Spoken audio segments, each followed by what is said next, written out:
So, Hannah, we watch a lot of movies on this podcast.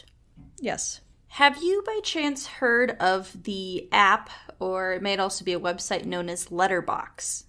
No.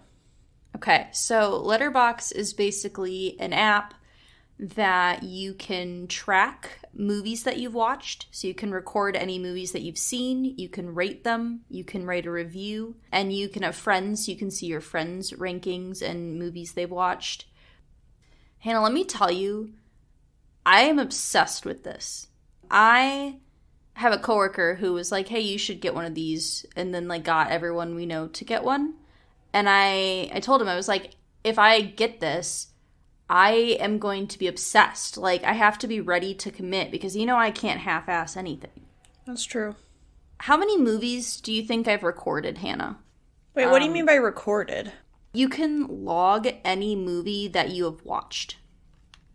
Oh, like at any point in your life. So I've gone through every movie that I can remember watching. I've said that I've watched it. I'm going to say 300. I have recorded 1,019 movies. God. Over 1,000, Hannah. I would believe it. Yeah, I went through all the recesses of my memories, for any movie. And Hannah, they've got wild shit. You remember Scamper the Penguin? Yes. That's on there. You remember those Ronald McDonald VHS tapes we had? Those are on there, Hannah. You can record those. And so I've actually written a few reviews, and I'd like to share one that I wrote, a favorite of the podcast. And actually, I'd like to proposition that we create a letterbox for our podcast. Okay. For movies that we've seen, so we can actually, record and, rate them and stuff like that, because I thought that might be fun. Yeah, it'd be fun to, all the stuff we've done, and then if people, listening if they have Letterboxd and they want to look at it or whatever, that'd be cool. Then they can see all of our stuff, and it's just a podcast account where we can just add solely, movies that we have seen through this podcast. I'd like you to tell me what movie you think this is for. Okay. If this is your favorite Pixar film, please send a detailed response of why to r3podcast@gmail.com. Otherwise, avoid this film at all costs. I gave it a rating of 0.5 star. It's gotta be Cars 2. It is Cars 2. It's Cars 2. I advertised for us for Cars 2. Nice. Hannah, some of these reviews people write are wild. Yeah. I am living for some of these reviews. They bring me so much joy. Because some people take it super seriously. And some people are, just in it for the memes. Yes. I have a review that just says, eh. Just eh. Yeah, that'd be fun to do. I think that's a good idea.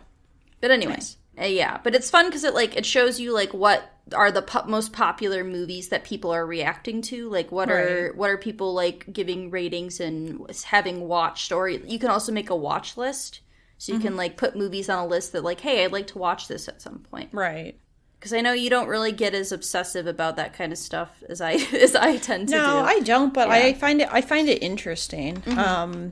I think it's interesting, definitely. I just haven't heard about it, to be honest. Yeah. But yeah, that'd be interesting to do it because there's quite a few movies we have done and are going to continue to do. And yeah, I think it'd be interesting. Also to put our ratings and you can also create specific lists. Okay. So we could create a Pixar list, and we can create Fast and Furious. A Fast and Furious list. Yeah. So that way we can also separate them out into different categories too, if we'd like to, as well. Okay, yeah, I think that's a good idea. But yeah, just wanted to talk about that for a bit. See Letterboxd, if you'd like to sponsor us. Yeah, we'll take a sponsorship. We're always out here looking for a sponsorship. We're always hustling.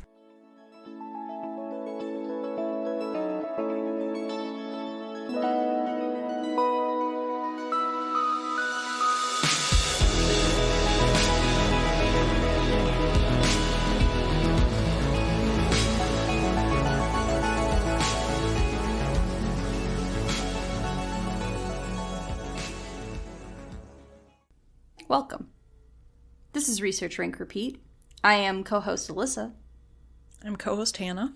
And now today is maybe our most unhinged episode we've ever made for a multitude of reasons.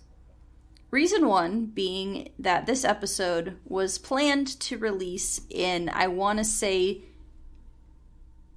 August. Yes. Is when we initially planned to release this episode.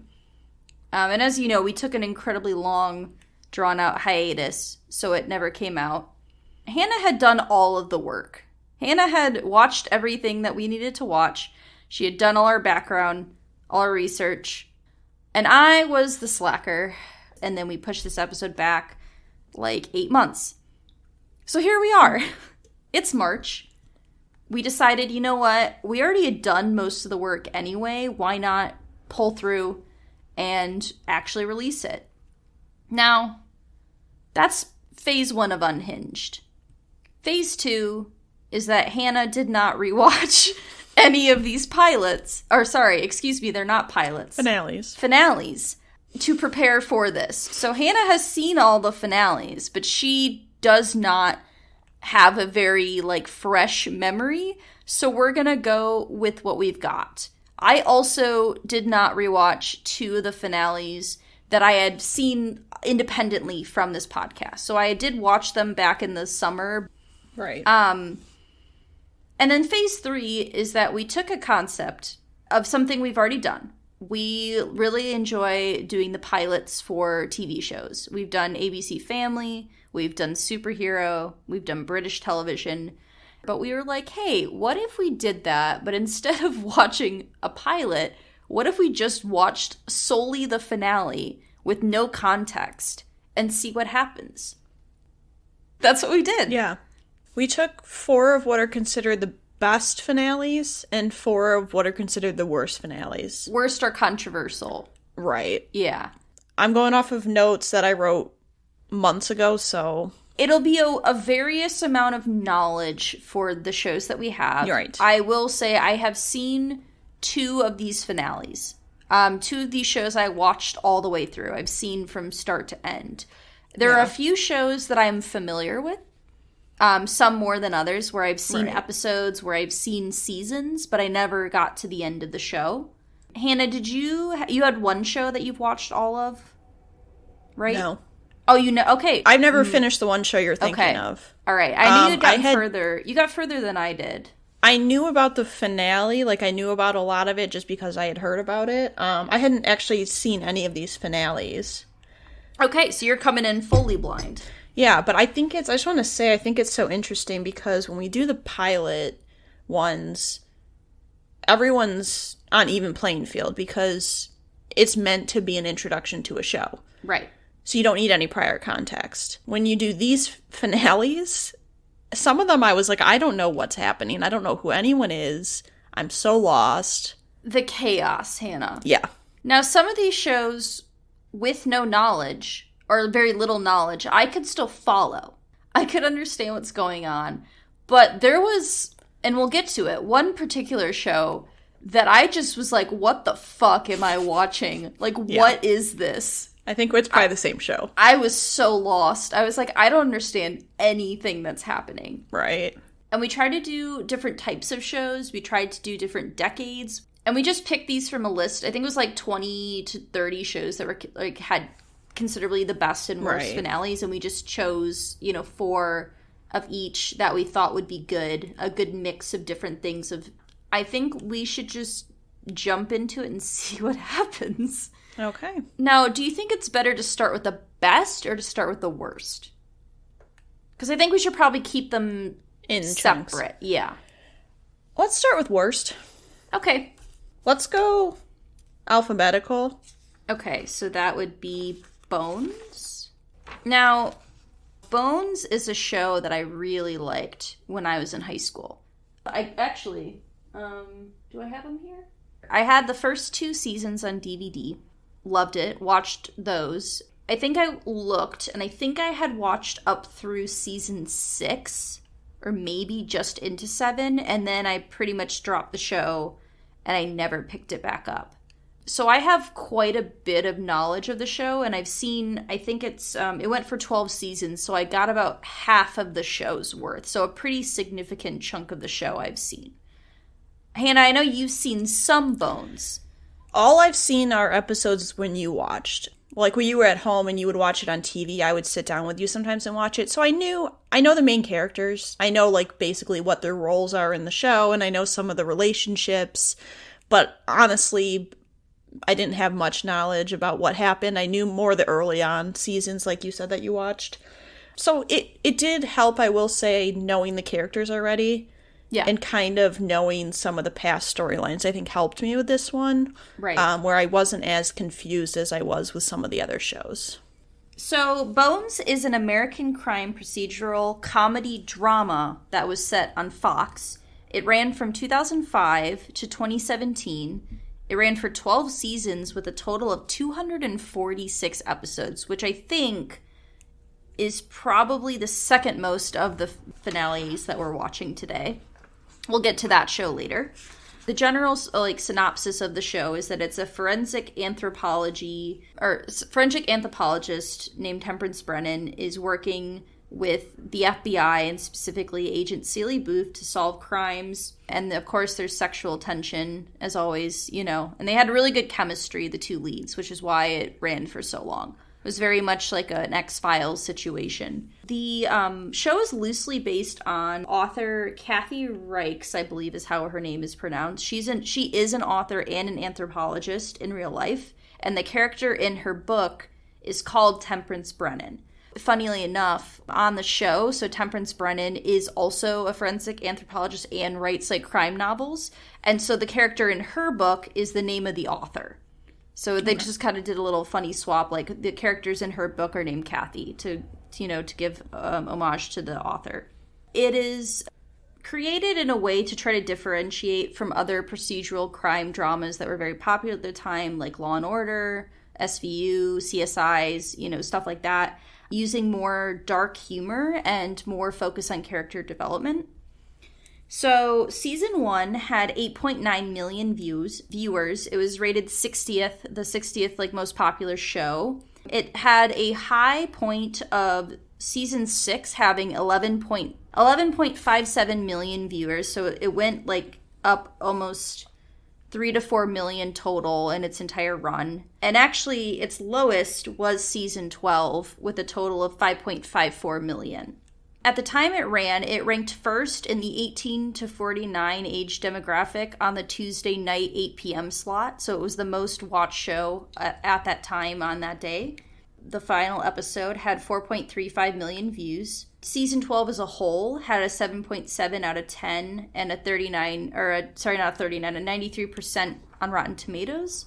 The show in total received 2 Emmy nominations, and it had 2 People's Choice Awards nominations of note among many other awards. And the show as a whole has a 7.8 out of 10 on IMDb. So I have my summary for the finale. As always, we have written our own summaries. I'll be really interested to hear yours, Hannah, having that you wrote those months ago. I also haven't read them because I thought it'd be more fun just to read them live and figure it out. Fun. All right, so here's my summary for the finale. Previously on Bones, a murderer with a vendetta against Booth and Bones blew up the lab, where everything inside was destroyed except the people. Time is running out to find the location of Kovac, who is married to his sister? As Brennan... Oh, what does that say? I can't read my own writing. Oh, I'm sorry, I couldn't read my own handwriting. As Brennan deals with a head injury, she can't remember how to identify Bones, and if she can't remember how to identify Bones, what will her identity be? And if you can tell, I repeated myself because I was like I had a head injury. Yeah. It certainly wasn't accidental. Yeah.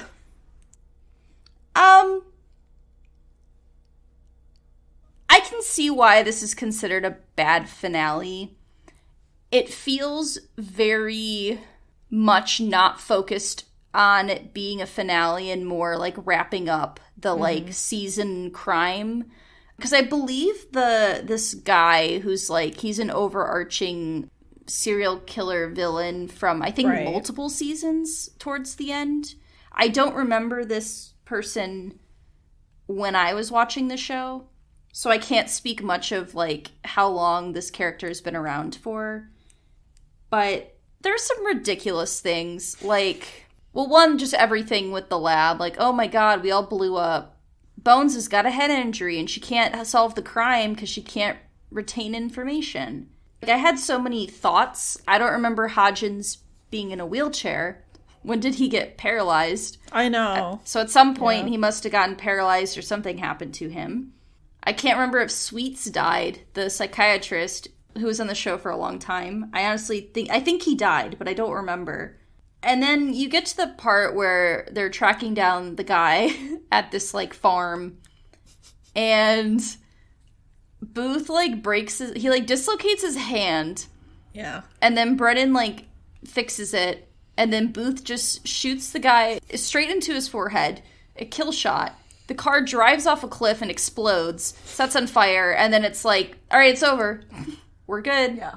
And then we're like, all right, let's pack up everything. Let's do our little finale closing thing. Which was very nostalgic. Because a lot of that stuff was throwbacks to things that, from early seasons. So that was really nice. I really liked that, like, end bit. I don't know, maybe 10, 15 minutes were nice.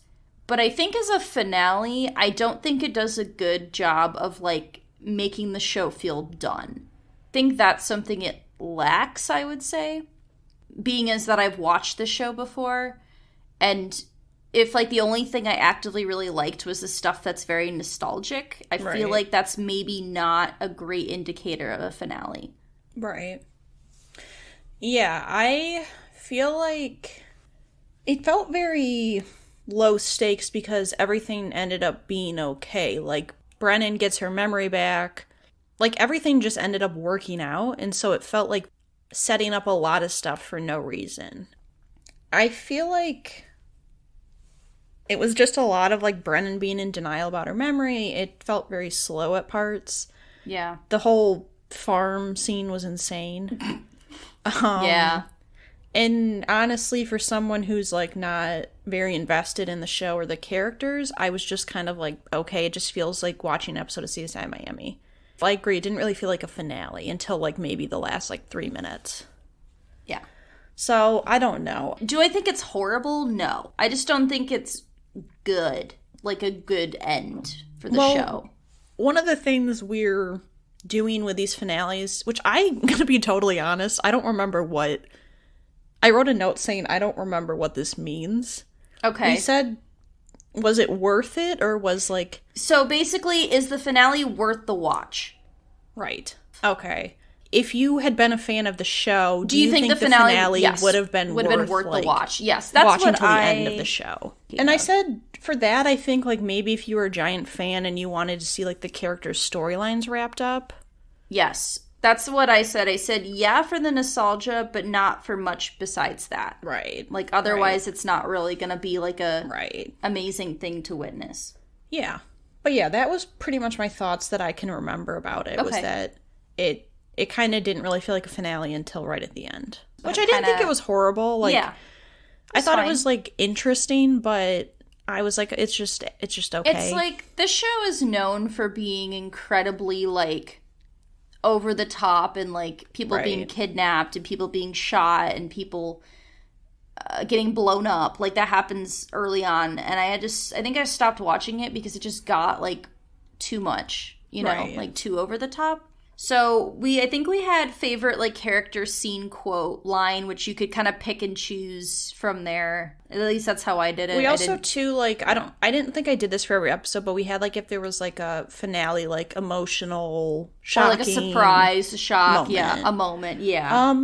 I didn't pick all of that, but I had a line, I think I thought this was funny. I don't really remember, but it was Hodgkins. Hodgins. Yeah, Hodgins. Hodgkins is a character from something else. Yeah, that's also a lymphoma. That's like a type of cancer. Hodgkin's lymphoma. Yeah. Hodgins.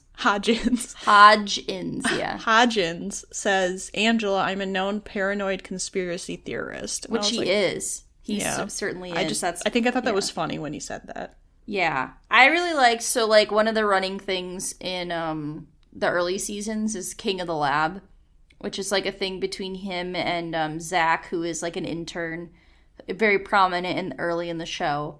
Apparently he came back in the final season, but not this episode. And I was like, you're going to make me try to find the episode he shows up? It was traumatic for me, Hannah, his departure. Yes. Spoilers. He joins forces with a cannibal cult. And it was really upsetting.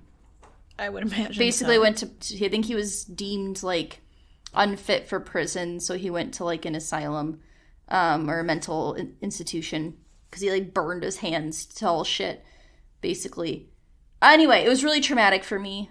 I hated it. But anyway, so I liked that line. I liked that throwback to King of the Lab, is basically what I did. Also because, Hannah, did you know that I once saw the actor who plays Hodgins at Epcot?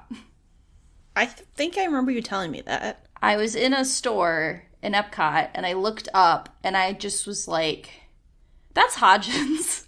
And he looked like he did not want it. Like, he was being very discreet, like, wearing a baseball hat and, like, was not trying to draw attention to himself. So I did not say anything to him. Right. But I really wanted to say King of the Lab, as I was an 18-year-old. But I didn't, because I was like, I would like to respect his privacy, because he doesn't seem like he's, like, in a... Wants to be seen. Yes. Anyway, but I saw him. Just like to point that out. I picked for, like, emotional moment. I didn't know about all the nostalgia, but I thought the scene where they were, like, all cleaning out their offices, like, with the music, it seemed like it had, like, significance. So I was like, this seems emotional for me, and I've never seen the show. Yeah, I picked that as well for someone who has seen it. And so I didn't know everything that they showed, but, like, for instance, Vincent Nigel Murray was an intern, and he was shot and killed, and it was very sad. That's about where I left the show, was around that time. It was really upsetting. So, like, they had, like, that in, like, memory of him, and they had, like, a photo of him and Zach. Like, they had to celebrate Christmas in the lab one time and, like, make each other gifts. So there's, like, a photo from that, and there was her, like, the necklace, like, the dolphin necklace she puts in her pocket. That was her mom's, that, like, her mom gave her when she was a child. So, like, throwing back to, like, season 1, season 2. So I liked that as well. I thought that was really nice. Because all of those characters, those main 5, have been in the show since season 1, and then Cam joined in season 2. So they've all pretty much were around the entire show. As well as the interns. All of the interns were featured throughout the run of the show. Yeah. Carl! Meow! I have a cat. Carl Dean. I think my favorite character was Hodgins. Mm-hmm. I just felt like he, like, kept things real and was supportive throughout the episode. Either him or I said Booth for a tie. Yeah, I picked Booth because I thought, like, his role in the family was probably the most, like, impactful. I didn't really love Brennan's, like, memory issue plot. I thought it was kind of silly, just in general. So I liked Booth. Booth is good, so. All right. So next Dexter, then? Yes. All right. Dexter. So, background. I have seen all of Dexter. Actually, fan and guest of the podcast, Audrey, and I, our freshman year of college, we watched the entirety of Dexter. We started with season 1, and we actually watched this finale on the day we moved out of the dorms. So it's very impactful. Like, I have a memory associated with seeing this finale for the first time. I watched this for the first time in 2014. So it had been roughly, almost 10 years since I had seen it. I've seen it all. What about you, Hannah? I refused to watch the show because I watched the first episode and I was afraid and I couldn't sleep. So I decided not to watch it. You would not, I don't think you would enjoy the show, Hannah. I did hear a lot about the show from you, including your displeasure with the finale. Yes. So I knew going into it that there was not a liked finale. Wild. Yes. Dexter is an American crime drama set on Showtime that ran from 2006 to 2013. It ran for 8 seasons with 96 episodes, and actually, as an update, in 2021, they released a 10-episode limited series to serve as the finale of the show, almost as if the general discourse around the finale was bad. The show itself is based on a novel called Darkly Dreaming Dexter. And it is a show based in Miami about a forensic technician who works with the police department and kills serial killers and other bad people. Is essentially the general theme of the show. And there's usually every season has like a set new like serial killer. Like season 1 is the ice truck killer. I think season 4 is the Trinity killer. So seasons 1 through 4 had universal acclaim, critical acclaim, but that dropped later as the seasons progressed. The show itself won 2 Golden Globes for the actor Michael C. Hall, who plays Dexter, as well as John Lithgow, who played a character in one season. They also received 24 Emmy nominations and 10 Golden Globe nominations.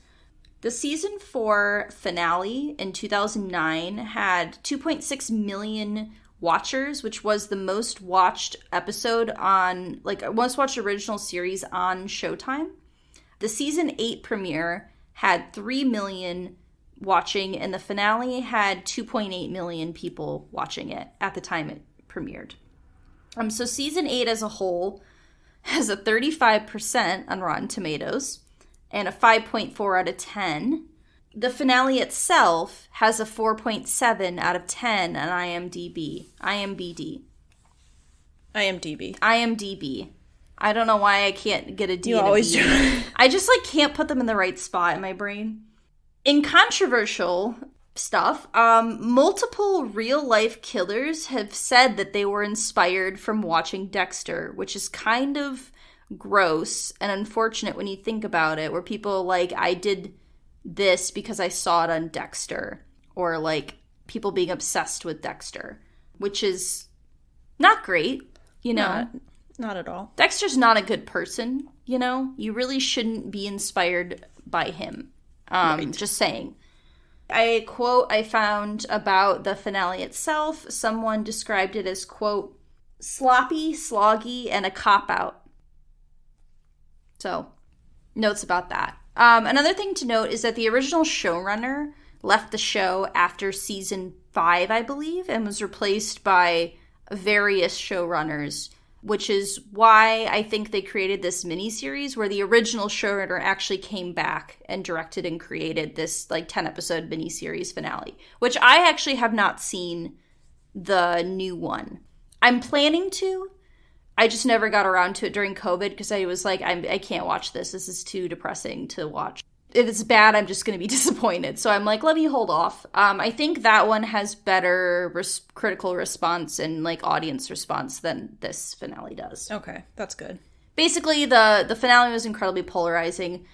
Critics were mixed on it, and audiences really hated it.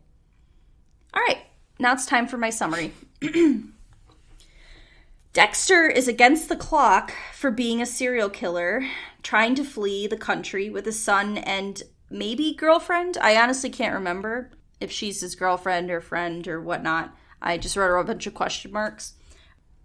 His sister got shot, and a hurricane is coming.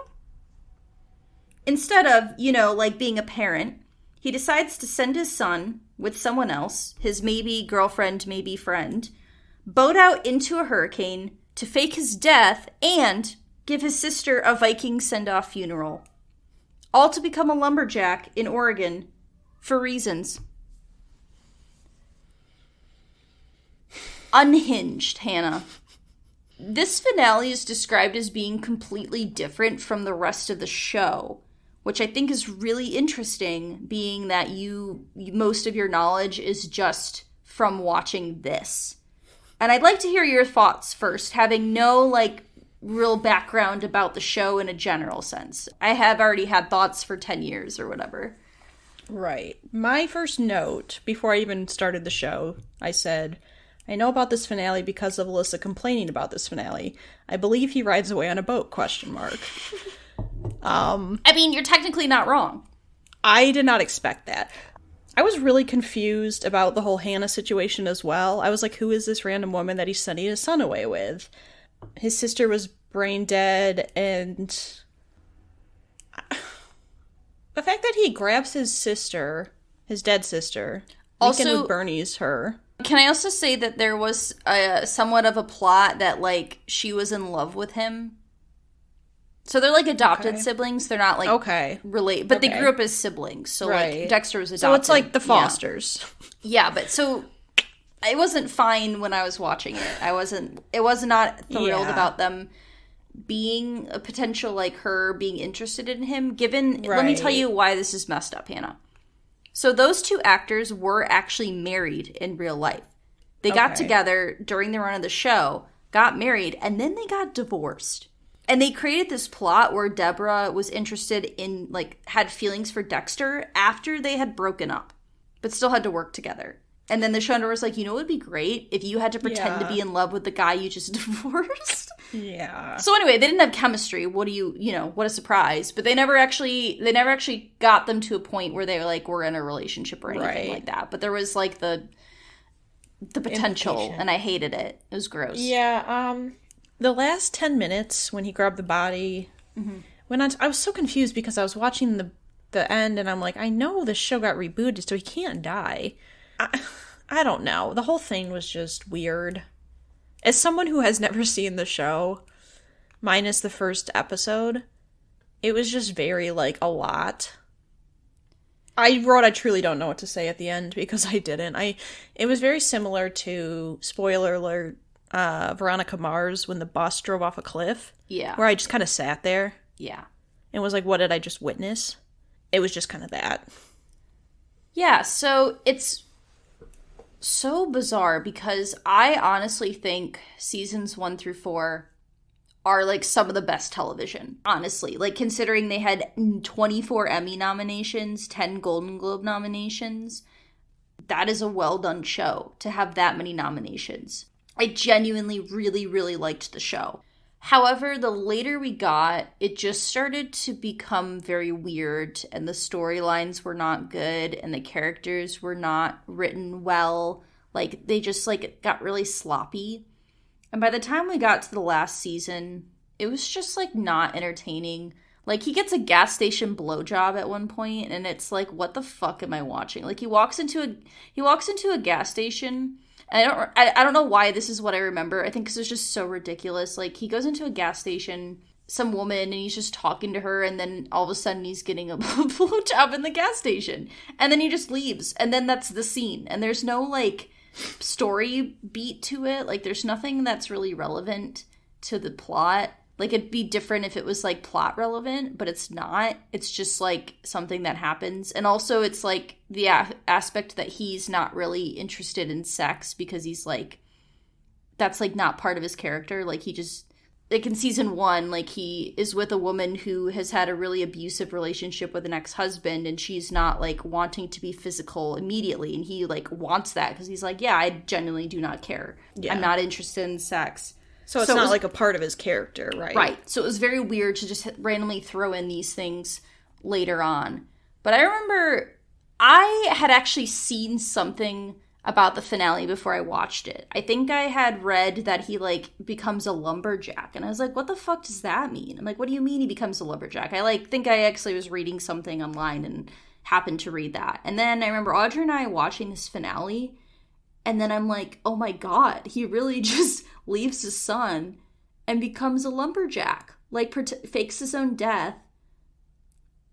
And is just hanging out in Oregon and then ends there. And it's like, what?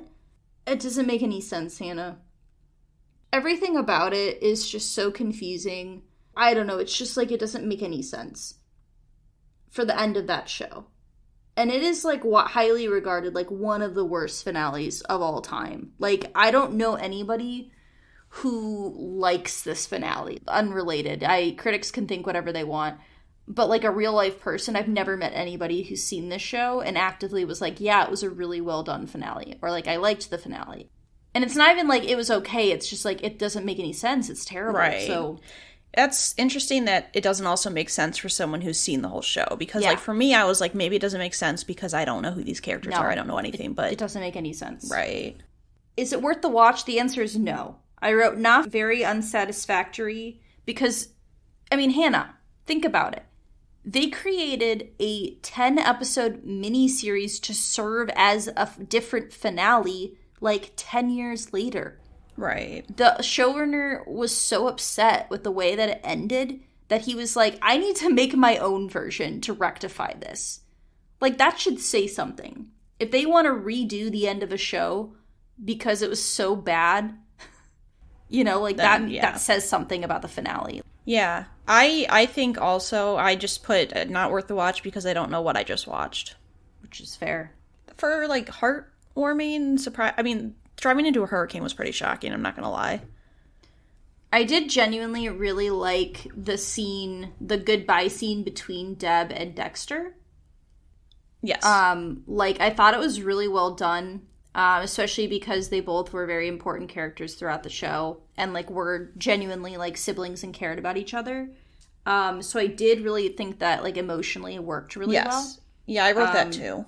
So that, the send-off itself, like, I liked that aspect of the finale. Yeah. Character-wise, by the time we got to the end of the show, I like, just going off my memory, I hated pretty much every character. I did really like Angel. He was, like, a favorite of mine when we got to the end of this show where I was like, everyone fucking sucks. I hate every character. I literally hated every character. I hated Deb. I hated Quinn. I hated Dexter. LaGuerta, even though she's not in the season. The snake LaGuerta. I hated everyone. So I went with Angel. It's just a character I liked in the finale. I wrote favorite character Hannah ? Because she horse trained a man. Yeah, you know what? Hannah is fine. But the problem is I, like, can't really remember a lot about her. Right. I think, like, maybe she was being held captive by a serial killer that Dexter killed, so then she joins him. I think, if I'm remembering correctly. But I'm, like, so rusty on those, and, like, she would have come in, like, season 7, maybe, or season 6. But Hannah, I like the actress. I like Yvonne, and I can never pronounce her last name, but I like the actress a lot. She's also in Handmaid's Tale. But yeah, good old Dexter. Yeah. How fun. We are on How I Met Your Mother? Mm-hmm. Yes? Okay. I've seen the first 3 seasons, I want to say. 2-3 seasons. I have never seen the finale. I know a lot about the finale because mostly Alyssa told me a lot about it. I would say, out of all these shows, one of the more familiar I was with a show and characters. Yeah, so I have seen this entire show. Early on, we watched it on TV a lot, so I'd seen a bunch of random episodes here and there. And then I did go through and watch the entire show before the final season aired. And also, this is another finale, actually the only other finale that I've seen. And I did watch this finale when it premiered. So I was around for the discourse surrounding why people did not like this finale. And I certainly have a lot of thoughts, and I have different feelings than I did when it aired. So. All right, so background on How I Met Your Mother. It started in 2005, it ran till 2014. Ran for 9 seasons, 208 episodes. Overall, it has an 8.3 out of 10 on IMDb and an 84% on Rotten Tomatoes. It was created by Craig Thomas and Carter Bays, and show over its course was nominated for 91 different awards and ended up receiving 21 of those. It received positive reviews upon its release, but reception became more mixed as the seasons and series went on. The show is loosely inspired on the 2 creators' lives in New York, so loosely inspired on their experiences, everything like that. Finale of the show received a largely negative reaction from critics and fans. Some complained that the last few seasons built towards an endgame that was then discarded in the finale. Others defended that it was true to both the initial concept of the show and life itself. So kind of like a mixed, people went like different ways on how they felt about it. In the years since the finale came out, it continues to be described as one of the worst or most polarizing TV series finales of all time. But despite that, the finale is the series' highest viewed episode. It had 13.1 million viewers. And the last season was actually the highest watched season of the series, which I found interesting because a lot of times the viewership goes down in shows or it remains like steady. The finale was directed by Pamela Fryman, called Last Forever, and it aired on March 31st, 2014. I have a summary, and this summary was written months ago, and I have not read it since, so it'll be interesting. This, kids, is actually not the story about How I Met Your Mother. Well, I mean, I guess it is. The show wraps up with a 2-part finale with more time jumps than that one Lifetime Christmas movie we watched. We live through the Lifetime Christmas movie to be watched with all the time jumps? The one with the guy and girl who were friends as kids, and then the tree one. Yes. Yes, okay. And there was like 20 time jumps. Okay, you're right. I'm there. I remember. We live through the lives of the gang with a lot of random scenes and moments, but I guess everything comes together in the end as Ted finally finishes telling the kids the story of how he met their mother. Let's not forget Daddy Neil Patrick Harris and Marshall's never-ending job changes and just a bunch of Lily crying with no other storyline. Yeah, so I would love to hear your thoughts first. I thought I was slightly lost, but I think I knew enough about the characters to be able to keep up with what was going on. In a way, I found myself engaged because I was so focused on, like, okay, what's happening here? What's happening here? But like I said, there was like a million time changes, and I think there were just too many, and I literally was having such a hard time being like, where are we at now? Where are we at? It was just a lot, and I think I don't know a lot, I guess, of the endgame, Ted, Robin, the whole concept. Like, I don't know a lot about that. I know the early on what happened and stuff like that, but I know that was like a big issue people had with the finale. I guess in that sense, I don't really know what the big issue is because I'm not sure what the end game was supposed to be. I knew who the mother was. Like, that was something I knew because you guys told me, or I saw it online or something like that. So that wasn't like a surprise. But I just felt like it was a bit jarring with so much happening, and I don't necessarily feel like all the storylines, at least of the characters I knew, were like wrapped up all that well. Okay. So do you remember, is there a scene with him and the mom at a train station? Yes. Okay, great. So that happens in the finale. Yes. So here's what I think is really interesting. This show is on a relatively normal time frame every season, right? The final season takes place over one weekend. The whole season is at the Barney and Robin's wedding. So you spend the entire season building up to them getting married. Mm-hmm. Ted meeting the mom. She, I think, was a musician at the wedding. Or she was playing in the band. Yes. Them meeting. And then this finale is like a super jump cut through time. And the mom dies. So basically what it comes to is that he's telling them the story about how he met their mom because she has died of, presumably, cancer or some illness. I can't really remember. And so this is where the controversy is. Because what you have, Hannah, is you have the creators of the show filming the end, presumably somewhere between season 1 and 2. So they had planned this end at the beginning of the show. And they had filmed a scene with the kids. And early on in seasons 1 and 2, you actually see the kids, like them physically. And so clearly this was something that was filmed where they're like, you should totally get with Robin. Like, Robin is who you should be with now that mom's dead. Like, go be with Robin. And I think what's very interesting is that people were pissed, Hannah. People were so mad that they're like, you spent this entire show, this entire time building up to him meeting their mother, meeting the love of his life, for you to basically get no time with her, except for the last season, and it's very limited at that, introduce them together, kill her off, and then be like, you know what? You really should be with Robin. It's a really bold concept to have your show filmed, something filmed for the finale, like 9 years before it airs. Because, I don't think they knew how long it was going to go for. while that it's really bold to do that, I think the problem and what a lot of people had issue with is that the show was very different from when it started to where it ended up. Because you get this, like, on and off again Ted and Robin relationship that eventually turns into Barney and Robin. Like, they are together. And you spend a whole season building up to them getting married to then immediately getting divorced.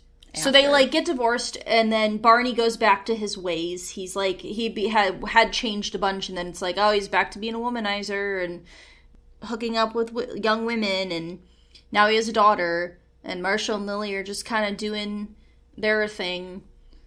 And it just, like, was very, like, depressing. I don't think it's the worst finale I've ever seen, because I have Dexter. I can see the issues. I don't think it works. I think they should have reconsidered using that end with it being a completely different show from what it started as. Because I genuinely don't know if they wanted Barney and Robin to end up together when they filmed that. The actual show, like on, I think, the DVD or something, they have an alternative ending to the show that cuts the part where he goes back, like, with the kids and him meeting Robin. Like, they just get rid of that, and they just have, like, a montage of him with the mom kind of deal. And that's how it ends. So, but the problem is just the execution was not done well. And especially for your audience. Like, I remember, Hannah, because it's weird. The two finales of these shows that I've seen, I saw within 2 months of each other. I saw this when it aired in March, and I watched the finale of Dexter in May when I moved out. So I had this finale first. You're reading things online about how horrible it is. People hated it, Hannah. Nobody liked this finale. And then I go and watch Dexter, and I'm like, what is happening? These shows that ran for this long, both having just these shit finales that people hate. That's interesting that they had planned this final, like, so far in advance. I agree with you. That's an interesting concept, but I think the problem with that is it doesn't leave a lot of room to expand and explore new possibilities. Yeah. Because I think you'll see some shows where what they planned for the show, for the end, like, goes so far a different direction just because of, like, characters' chemistry. You're just like, what happens? And I think if you have a pre-planned finale, if you decide to go a different direction, then, like you said, it, like, ends up making the finale kind of more complex. Right. So I think that's interesting. And I don't know. I had a hard time judging it just because I didn't know a lot of what was supposed to happen or what people were wanting and stuff like that. But I did think it was kind of, like, chaotic with all the time jumps. I thought time jumps certainly can work, and I've seen them work, and I've seen them in finales work. But I think maybe too many and a lot going on. I think what also was hard for a lot of people, Hannah, is that, so the mother gets introduced this season. And people loved her. People really liked the character of the mother. And to have that character so well received, and then to just immediately be like, oh, by the way, she's dead. I think people took that really hard. Why would you do that? I think people just were unhappy with the way that again, the execution of how that worked. Yeah, that makes sense. Yeah. Because I was thinking, like, the worth watching part. I was like, if I was a fan, would I think it was worth watching? And I was like, based on people's responses, probably not. I think it's hard, because I think the finale is worth watching, but it's those last, like, 3 minutes. That's what really kills the finale. It's going to leave a sour taste in your mouth. Right. Yeah. I said my favorite character was Robin. I've always liked Robin's character, and I felt like in the finale, I just felt like her character was someone you could, like, empathize with, and especially, like, the whole her and Barney, like, storyline. Like, I felt like it was interesting to me. So I picked her. I tried to focus specifically because I had favorite characters from watching the show early on, but I was trying to focus just on the episode. Yeah. I picked the mother because I really liked her in the finale. Yeah, I liked the scene at the train station. Yeah, that's the one you talked about. Really good. Yeah, I really enjoyed that scene. I think that scene I really liked. I just liked the chemistry between the two of them. Yeah, Ted and I can't remember what her name is. I'm blanking. Like the mother's name. Yeah, I can't remember. I wrote it down. Yeah. But yeah, I felt like I liked that scene. And I didn't put like a emotional, shocking, whatever moment, just because I guess like obviously like the fact that she dies. Yeah. Is like, yeah. Yeah, I did that like kind of end montage like before the Robin stuff. I thought was well done. Yeah, and the train station scene. Okay, that's fair. All right, Hannah. All right. Are you ready? Next we get into the 100.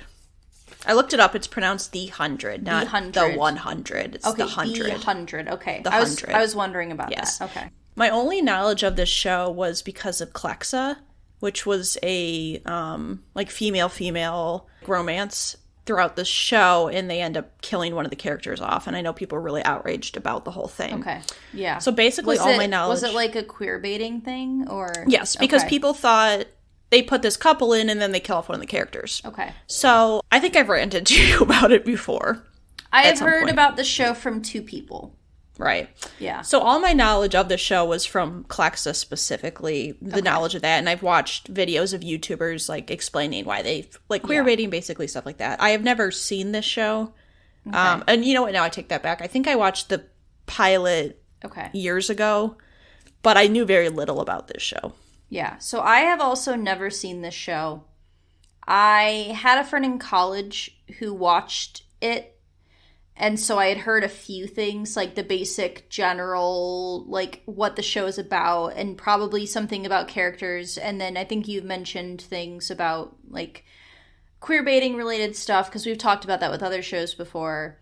And I think I had a coworker who also watched the show, so I think I had heard a few things here and there. So like more like general passing comments where I wouldn't know any of the characters' names. I wouldn't be able to tell you much about the show. All right, I'm going to do some background.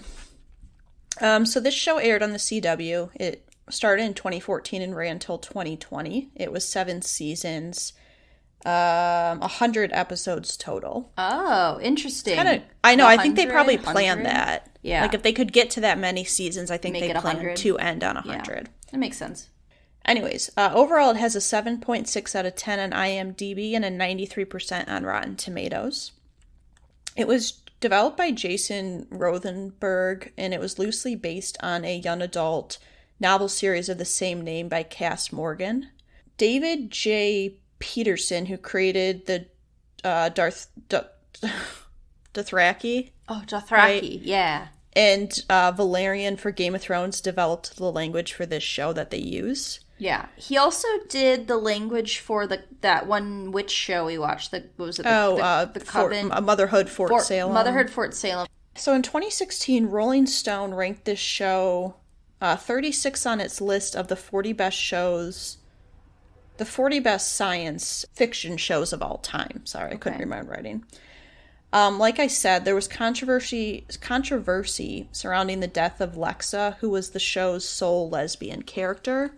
A lot of people say this was what is known as, like, bury your gaze. Oh, yes, bury your gaze. For some reason, my brain was like, kill your gaze, and I'm like, that's not the right phrase. Kill your gaze. Yeah, I was like, that's not the right phrase. Basically, which there is a LGBTQ character who is killed off, or that those characters tend to be killed off more often than others, especially since her death scene was immediately after she had sex with another female character, like right after. So you have sex, you're going straight to hell. Going to hell.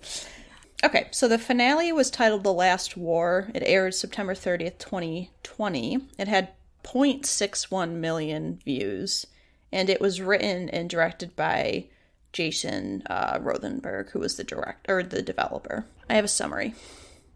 Game of Thrones meets Hunger Games meets I Truly Don't Know. This finale is a prime example of why you don't watch a finale to a show you have never seen. Nothing makes sense. I think humans are trying to ascend to eternal life, but truthfully I have no idea. But good old Bono makes an appearance with his voice to wrap up this show. I don't even remember what that's about because I don't remember. They play a U2 song at the very end of the Beautiful show. Day. No, it was a different one. I genuinely can't tell you which song it was, but they did play a U2 song. I actually watched this yesterday. because this is the one show I had left because I was putting it off. What the fuck? Yeah, this is a prime example of why you don't watch a finale of a show you know nothing about, because there is... I couldn't follow anything, Hannah. There were so many characters. There was so much violence. We start with this woman flatlining. They're using a defibrillator on her. She's dying, and then she does kind of die, but then not die. They're trying to transcend. This old man goes in there to transcend, and then Clark, this one character, shoots him in the head, and that was traumatic. And then she's judged to be bad, but then this other character, Raven, comes in and is like, not yet, bitch. Think again. Look at us. Humans are doing fine.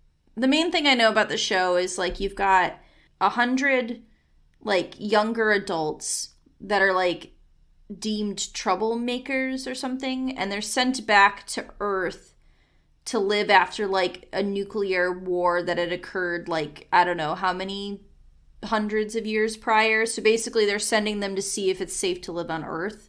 But at some point they become like the only humans at all, I guess. Is what I'm gathering from the end of the finale, that like they're like the last of the humans. The human like race. They're the human race. So there's like a higher power that will take the form of someone you love, and they deem and judge if you're worthy to transcend to like some form of an afterlife, or you're deemed unworthy and they just kill you all. They kill the entire species, so humanity just fucking dies. So I was really confused, Hannah. There's this character, Clark, right? And she's like this outlier because she killed people and has a daughter, which really confuses me because she doesn't look that old, yet her daughter is probably a teenager? So is there some time shenanigans going on? So that really confused me, but her daughter's like in a coma. Yeah. So she goes to the afterlife and then doesn't come back because you can apparently come back from transcendence because Clark can't go. So like a group of 10 random people are like, hey, you know what? We're going back. We're going back to Earth. And there's a golden retriever that must have some importance. And Bono was singing. And it gave me very much Lost vibes, where like the Vincent comes back to hang out with Jack, but this time it's a golden retriever coming to hang out with Clark. I don't know, Hannah. I was so lost. That finale, but I genuinely couldn't tell you if it is or isn't based on the show, because I genuinely had no idea what was going on. Yeah, when it was come down to worth the watch, I was like, I don't know, because I don't know what any of this means. It's hard to say if you had seen the show what you would have thought about it, but I know people who had seen the show didn't like it. Yeah, it was very confusing. Do you think we were supposed to hate this old man who got shot in the head? I felt like he was supposed to be like a not liked character for them to just kill him off so easily. Yeah, I was confused by that. And there was like multiple groups at play, and it was like who's with whose side, and there was like people with tattoos on their faces and then people without tattoos on their faces. The only part that I knew was when Clark went to talk to the god. That was Lexa, the one who had been killed. Yeah. So Clexa, whatever. Yeah. But I was really lost. And when they're in that like transcendence like area, the judgment, the green screen is real shit. It's CW. It's a real shit. I was like, it's CW. I can see why. There was so much going on. I like couldn't establish what people's relationships were to each other because there were so many characters. I think the problem with this finale is that we just, like with Bones, they gave you like a little previously on. So I could be like, hey, what's the context for this finale? This, they just throw you right the fuck in. And it's like, oh, someone's dying. I don't know who this is, what happened. It's like, just right in. Good luck. This was the first time watching the finales that I thought this was maybe like why you don't just watch a finale of a show. Yeah. And I think too, not just specifically this show, but with a lot of these, finales are known for, like, being like the emotional wrap up because you followed these characters for years and years and years. I don't think we got that with this finale. And it was hard to tell if we just didn't get it or if because we haven't seen the show. Yeah. But I didn't feel like there was a lot of like emotional wrap up. I was like, I don't know who the fuck these people are. I don't know why, who cares about who, what the relationship is, what the the emotional moments are supposed to be. It was very confusing. Yeah. Yeah, and I didn't really necessarily write a lot of favorites just because I was so confused. I genuinely didn't either. Okay. I thought Raven seemed like an interesting character. I did like Raven. She seemed like she had her shit together. The finale shock, I would say, when the guy got shot in the head. Oh, yeah. That was shocking. I was not expecting that. I wrote that I think the scene with the God, like, people reveal was meant to be, like, bigger if you had seen the show. Like, some of those moments felt like if you'd seen the show, maybe be more shocking, but I was like, okay, this is happening. Yeah.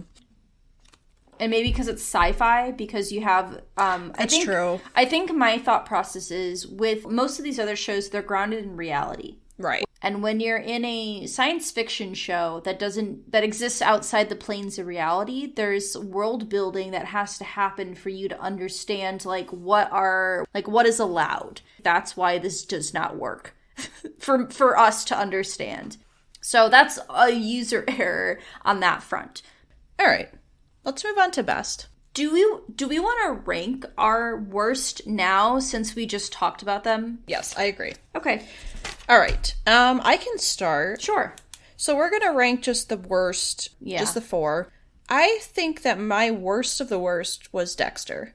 Okay. Simply for the fact that I just thought it was so ridiculous, so insane.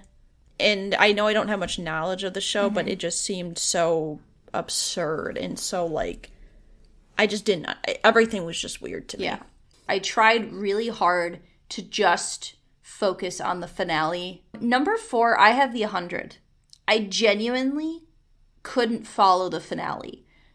Regardless of whether or not I have knowledge of this world, I genuinely did not... Like, I couldn't follow relationships between characters. I didn't get emotional beats. Like, I didn't feel that. Like, I didn't feel any emotion from these characters, and I genuinely felt lost and confused. So I put that as last. Surprisingly, which is a real shock to me, but here we are. No, I get that, because I put the 100 next. I agree with you. I think it was so hard to follow. It was so confusing, and, like, even with no knowledge, it didn't feel very emotional at all. It just felt very, like, kind of strange. And it's hard because it's partly our fault for just watching these finales with no knowledge, but I also think if I'm just looking at that episode, it's like I'm like, I don't know what any of this means. So yeah, number 3, I put Dexter, of course. Dexter is a shit finale. Whether you've seen the show or not, it doesn't make any sense. In terms of the story, it's like an episode of a different show. It doesn't feel like the show. Dexter does not feel like Dexter in this finale. He abandons his son to go become a lumberjack in Oregon. Yeah. Because for reasons. Just because. And it's shit. So number 3 it is. Number 2, I went with How I Met Your Mother. I felt like maybe for me the finale wasn't as, like, controversial or disappointing because I didn't have all the extra knowledge. I felt like I had some emotional connections to the characters because I've seen the show before, so I thought, like, that came through. But I think the time jumps was, like, a little bit too much for me. But overall, I didn't, like, hate it. I wasn't like, I hate this, I don't want to watch it. So number 2, I have Bones. And for me, I think Bones... I just don't think they hit the emotional beats that they needed to hit for a finale of the entire show. I think that introducing an amnesia, like, brain issue subplot in the finale feels very Full House, which we don't need. Because that's in itself. That was the finale we also considered was which shit. We've seen. Yeah, yes. Which, here's the thing. Not knowing it's a finale, would you have ever thought that's how the show ended? No. I don't like that they introduced that in the finale. Like, make that a thing in the couple seasons, like the couple last episodes. Make her have a brain injury the last 10 episodes dealing with this. And it's just like setting it up as like, who am I if I can't be the Bones, deal with, know the knowledge of the bones. Like, I don't know, and maybe this is, again, some biases for me having seen this show. I just, like, don't feel like it hit the beats it needed to hit to be a good finale for the show. Yeah. I put Bones as number 1, mostly because out of all the finales that are, like, deemed the worst, it was the one that made me feel the most, like, emotions. And I guess I've seen part of the show, but I've seen part of How I Met Your Mother, too. But I felt like, especially that scene when they were cleaning out the offices, like, I was like, oh, I'm actually, like, feeling something about a show that I, like, haven't followed in years. And I also felt like the story, yes, was, like, chaotic, and, like, her getting her brain injury at the end, I agree with you. It doesn't feel very, like, low stakes because it just all comes right back. But I think it was structured okay. I just think that it didn't really feel like a finale, but it wasn't bad. I wasn't like, oh, this was horrible. I'm mad I watched this. Yeah. So yeah, number 1, surprisingly, I have How I Met Your Mother.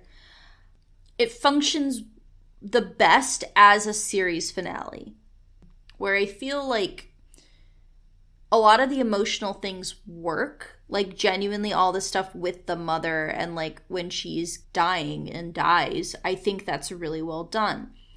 I do think there is a real problem with the way they decided to, like, fully end it with, like, the Robin stuff. I think that doesn't really work. However, I think if I'm looking at this as, like, this is a finale, I think that this is the most cohesive in full of all of these 4. Yeah. Yeah. So let's get into best. So is that Broad City would be the first. Okay. Yes. I have heard of this show. I had never seen any of it. I know people who have seen the show, but I've never really talked about it with anyone. But I was aware that people really like the show. Like, I was aware it's a comedy, so that was, like, my background going in. Yeah, I was the same. I've never seen it. I've always been meaning to watch it. It's always been on my list of, like, shows I want to watch. I've never gotten to it. Same thing. I've heard people talk about how much they love it. I knew, like, a little bit of the concept of the show, but again, very little knowledge. Yeah. So, Broad City is an American television sitcom. It was originally based on an independent web series from, is it Ilana or Lana? I think it's Lana. Lana, okay. I couldn't read my own writing, and I was like, what was her name again? Lana Glazer and Abby Jacobson. The web series aired from 2009 to 2011 and was picked up by Comedy Central as a television series that ran from 2014 to 2019. It had 5 seasons with 50 episodes total. So this series is very critically acclaimed. It's really well liked, and Amy Poehler became aware of the web series and really liked it. So she served as like a mentor to the 2 creators of the show, and actually was an executive producer of the TV series from the start. So she kind of championed like the show, which we support. We love that. Amy Poehler's great. When the show was originally pitched, FX passed on the show because it was, quote, too girly, which I think is hilarious. Yeah. So season 1 of the show has a 96% on Rotten Tomatoes. Season 5 has a 80 out of 100% on Metacritic and 100% on Rotten Tomatoes for the last season. So Vanity Fair has called this the 9th best show of the decade. Rolling Stones called it the 28th best show of the decade. Many other outlets have rated it as one of the best comedies, one of the best shows of the decade. So it's really, really well received. It had 5 Critical Choice Award nominations as well. For my summary, as 2 best friends cope with the inevitable move of Abby to Colorado, all things are going wrong. There's no bacon, egg, and cheese sandwich. The toilet gets taken. And there's many bleeped expletives. While they struggle to say goodbye, they know they'll still remain close because Lizzo knows all. Gotta love a little juice in there. I was like, hell yeah, we're in it with Lizzo. That's the way to end a show. Ooh. Honestly. Yeah. I really liked this finale. I laughed a ton. I genuinely. It was funny. So Abby Jacobson is in the reboot of the League of Their Own. So I recognized her. I was like, oh, she's in that. And I think she's been in a few other things as well. Hannibal Buress is in this show too, which I was like, oh, it's Hannibal Buress. Hello. I genuinely, having no knowledge of this finale, I could follow it. I felt like I had a really good understanding and grasp of their characters, of their dynamics. They have a scene where they are meeting people that I'm had either relationships with or have known at some point in the past. And I genuinely felt like I could understand a very general concept of what was going on between people. It was really funny. Yeah. Like, I really enjoyed this finale. Yeah. And I want to watch the show now. I do too. Yeah.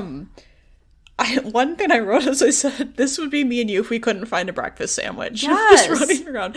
I think it was really funny. I think it worked so well because it was very simple and they just focused really on the two girls and their friendship. And I think that works a lot for us having no knowledge because you get to know the characters really well. I know they also, I was reading something, they said that they wanted to end it like at season 5 because they didn't want to get canceled. Well, one, they didn't want to get canceled, but they also wanted the characters to end on a note that made sense. Like, they were like, this makes sense for us. And like, because it was like also loosely based on their lives in New York, like originally, and like end the show on a high note. Yeah, and I think it was very like relatable because like, it's a friendship and like people moving, like that happens all the time. I felt really relatable. It felt like it was a really good mixture of emotions and then humor. I just like when she had this party and then she'd be like, all right, get the fuck out. Like, it's time for you to leave. Or when the toilet just disappears and they're like, how did someone steal this toilet? Like, it was good. I really enjoyed it. And as soon as I finished it, I was like, shit, I want to go watch the pilot. Like, I know. It immediately made me want to watch the show. I was pleased like watching it. I was like, I am enjoying this. Yeah. Like, genuinely.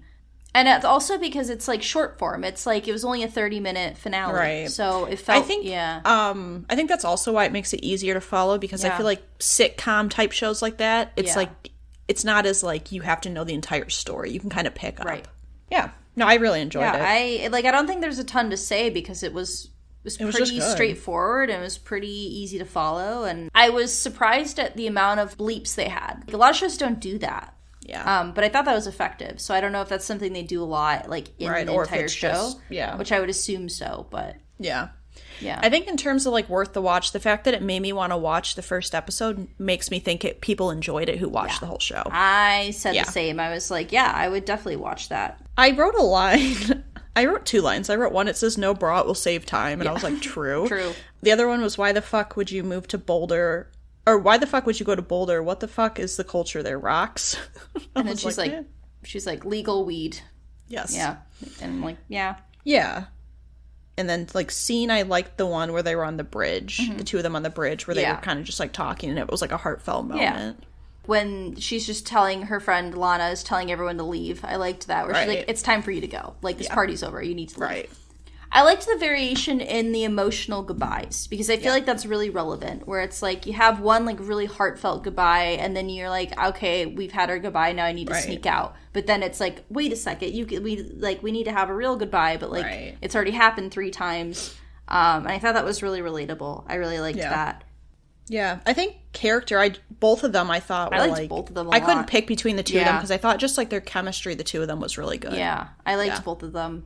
Yeah. I liked when Abby kicks the chips in the deli and then like leaves some money and was like, I'm sorry, that was really disrespectful. I'm leaving some money. I could see their personalities and like their who they are. Yeah, just in the finale itself. Yeah. Yeah, and the 2 actresses, they were on Hot Ones. Were they? They were on it together. Okay. I don't know if I've seen that one. I had seen the episode before I like knew about the show, and their episode's really funny. So I'm like, obviously they have good chemistry, and obviously they did the series on, they had a web series, so they've had chemistry before. Yes, before it was which even a was show. Evident in the show. Right. But yeah, I really enjoyed it. I did too. Okay. Next would be Friday Night Lights. Friday Night Lights. Which I had to write my notes on my phone because for some reason I wrote it on my phone when I did this a long time ago, so I'm just going to pull up my phone. I wrote this note in July 31st. Wow. Okay. Yeah. So I was watching these shows in July. Okay. I think it was supposed to be August, yeah.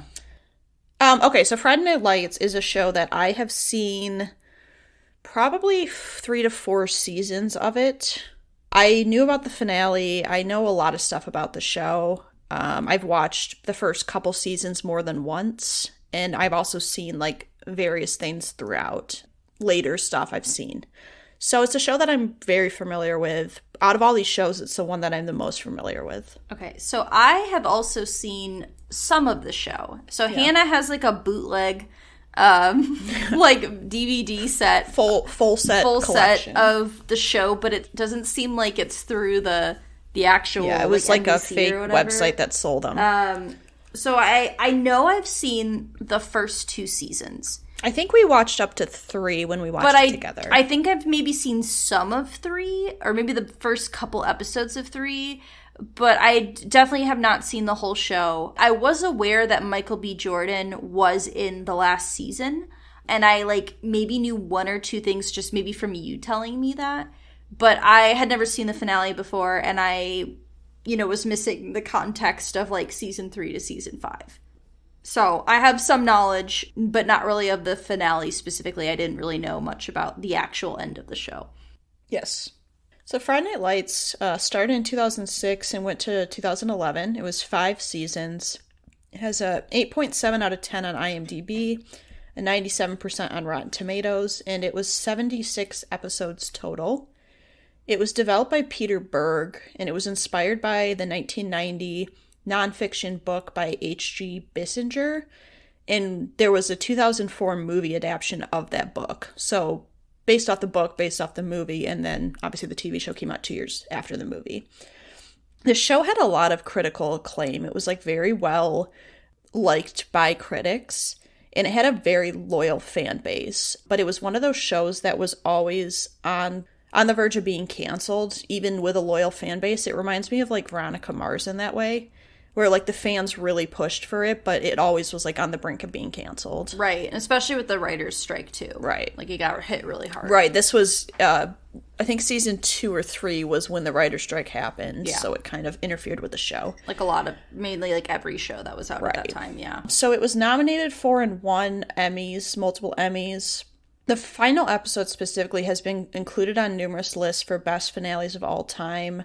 The finale, titled Always, was written by Jason Katims and directed by Michael Waxman. It aired on July 15th, 2011. For some reason, I couldn't find any viewer numbers on that episode, so I'm not sure.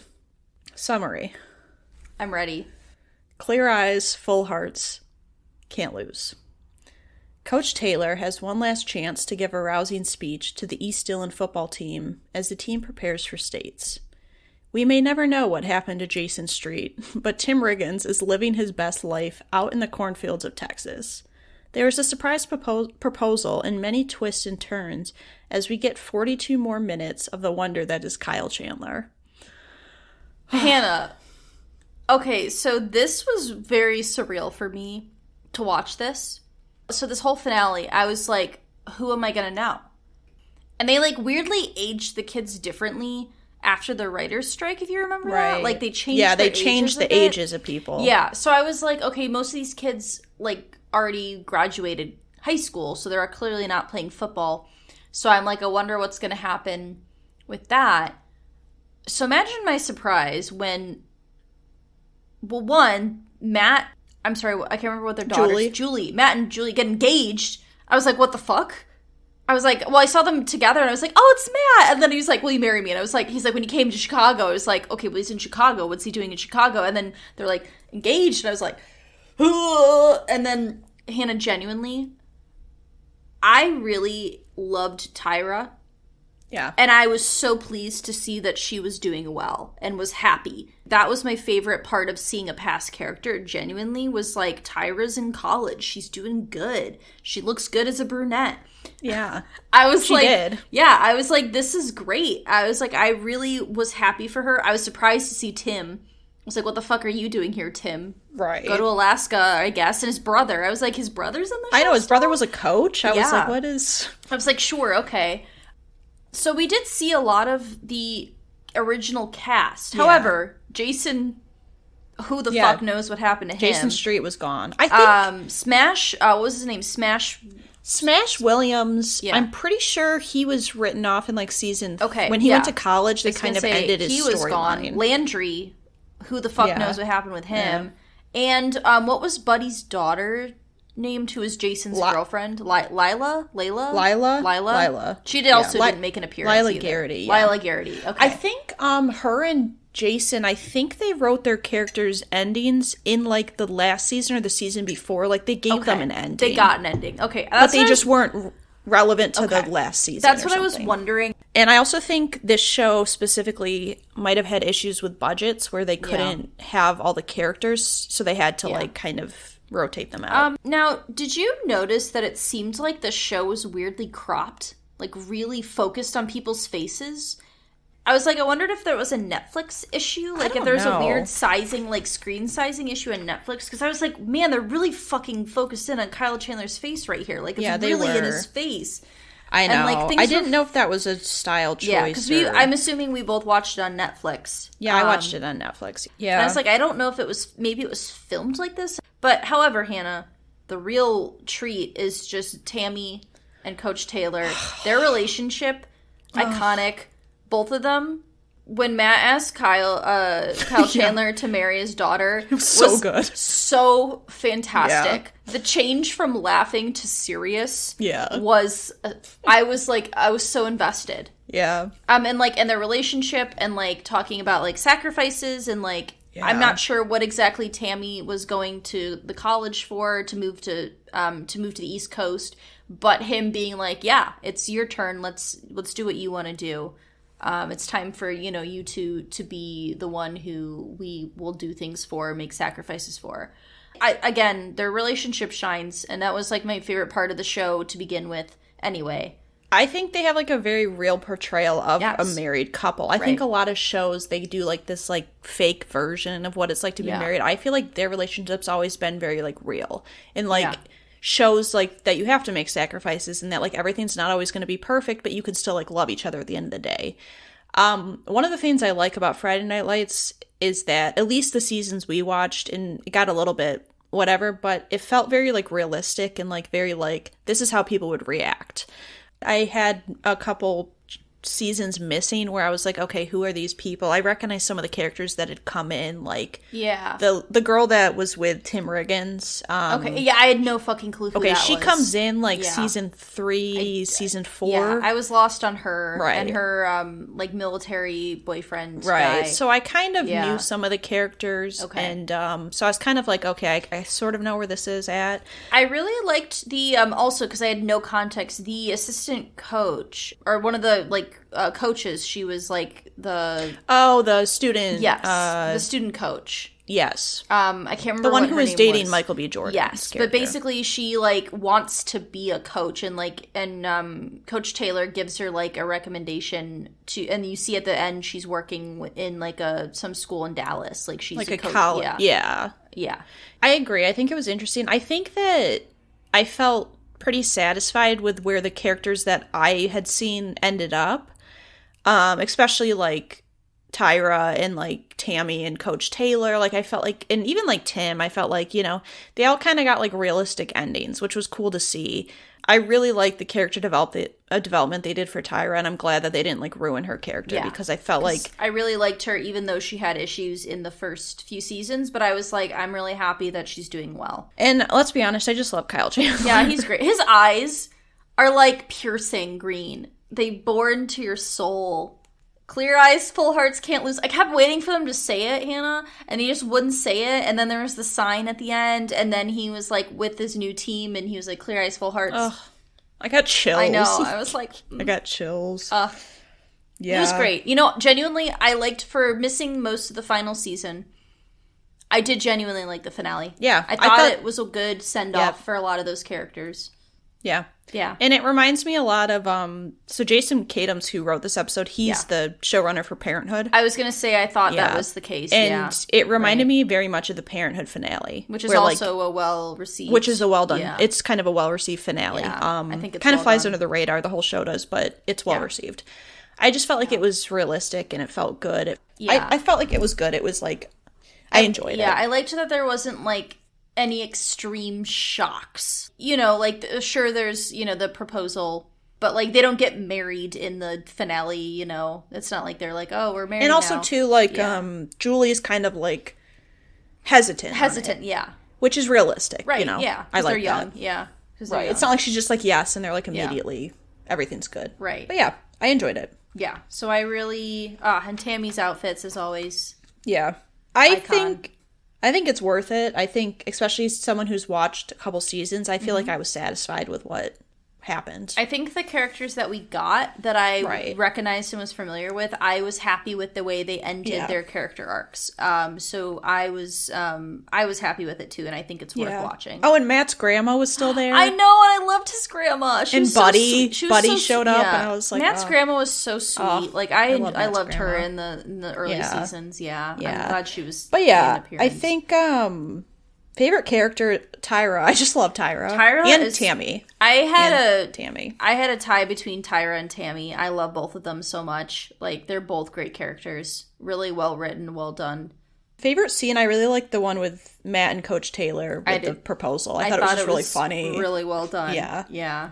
And I think favorite emotional moment line was the Clear Eyes, Full Hearts Can't Lose at the end, because I got like full body chills. Yeah, and I was like, oh. I really liked it too. Yeah. Yeah. I feel like a lot of the other finales you watch were like this intense final fight, or like everything's blown up and we gotta solve a case. Like, it was very just like, yeah, we're going to States, making some career changes. And which kind of lines up with the show, because the show's always been very like rooted in reality. Yeah, which I like. Okay, next we have MASH. MASH. All right. Which this was a we really did not we did not look into this before we watched the show. I guess first I'll say MASH is a show I've seen episodes of. Our dad really likes MASH.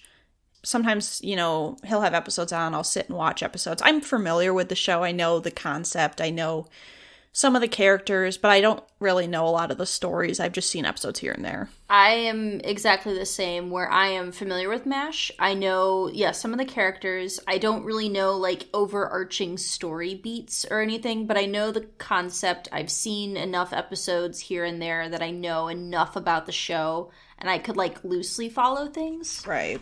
So imagine my surprise, Hannah, when the finale is 2.5 hours long. For a show that normally airs at 30-minute episodes. Right. I genuinely did not know that. No, let me go into some background and I'll talk about that a little bit more.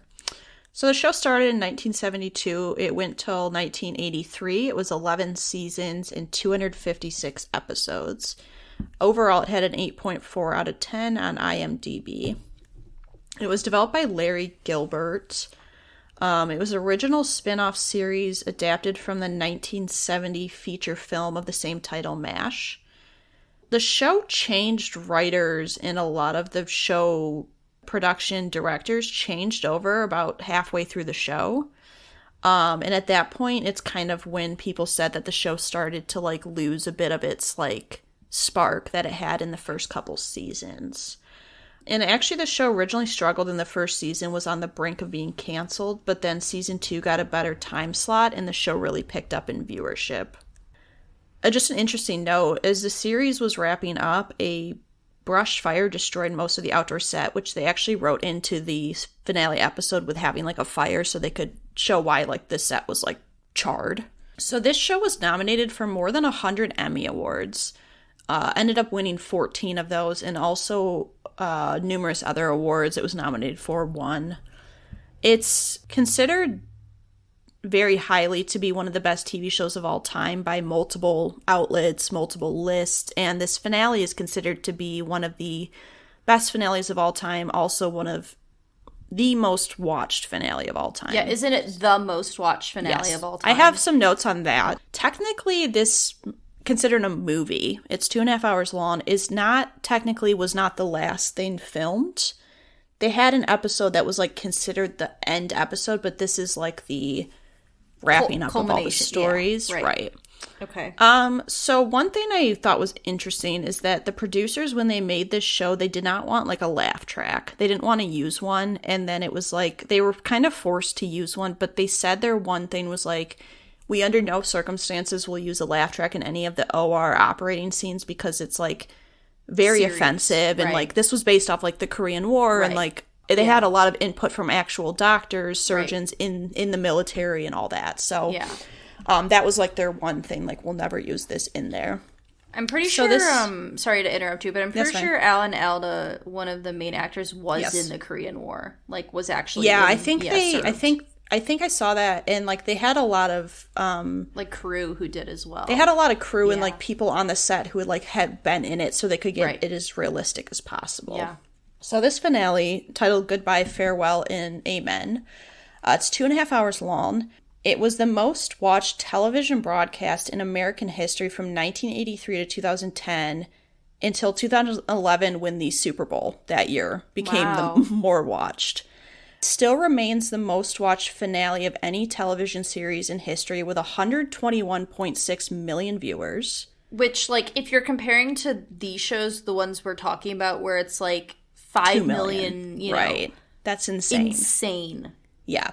This show, there was so much anticipation with this finale that they sold 30-second commercial blocks for $450,000, which is now equivalent to $1.2 million. Yeah. And that was more costly than Super Bowl ads for that year.